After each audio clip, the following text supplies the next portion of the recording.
നമ്മുടെ ബജാജിൻ്റെ പുതിയ N160SS എന്ന് പറഞ്ഞ മോഡൽ ലോഞ്ച് ചെയ്തിട്ടുണ്ട്. പുതിയ അപ്ഡേറ്റ് എന്തൊക്കെയാണെന്ന് വെച്ച് കഴിഞ്ഞാൽ ഒരു TFT ഡിസ്പ്ലേ കൊണ്ടുവന്നിട്ടുണ്ട്. അതിൽ നമുക്ക് മാപ്പ് മിററിങ്ങും കാര്യങ്ങളൊക്കെ ഉണ്ട്. അതുപോലെ റൈഡിങ് മോഡ്സും കൊടുത്തിട്ടുണ്ട്. പിന്നെ ഈ ഒരു വണ്ടിയിൽ വന്നിട്ടുള്ള അടുത്ത അപ്ഗ്രേഡ് എന്ന് പറഞ്ഞിട്ടുണ്ടെങ്കിൽ USD ഫോക്സ് കൊടുത്തിട്ടുണ്ട്. അതുപോലെ ഈ ഒരു വണ്ടിയുടെ ഡിസ്കിൻ്റെ സൈസ് 300 mm അപ്ഗ്രേഡ് ചെയ്തിട്ടുണ്ട്. പിന്നെ ഈ ഒരു വണ്ടിക്ക് നമുക്ക് എക്സ്ട്രാ എൻജിൻ കൂളിങ്ങിന് വേണ്ടിയിട്ട് ഒരു എയർ ഇൻടേക്ക് കൂടി അവർ ഈ ഒരു വണ്ടിയിൽ ഉൾപ്പെടുത്തിയിട്ടുണ്ട്.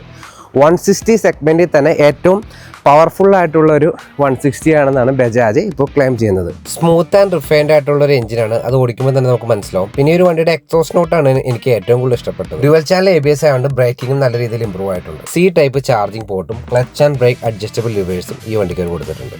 നല്ല കിടിലൻ ലുക്സും അതുപോലെ ഒരു 44 കിലോമീറ്റേഴ്സ് ഓഫ് മൈലേജും തരുന്ന ബൈക്കാണ്. ഇതിന്റെ വൈബ്രേഷനും കാര്യങ്ങളൊക്കെ നോക്കുകയാണെന്നുണ്ടെങ്കിൽ ഒരു 85-ന് ശേഷം മൈന്യൂട്ട് ആയിട്ടുള്ള ഒരു വൈബ്രേഷൻ ഫുഡ് പാക്കിൽ ഫീൽ ചെയ്യുന്നുണ്ട്.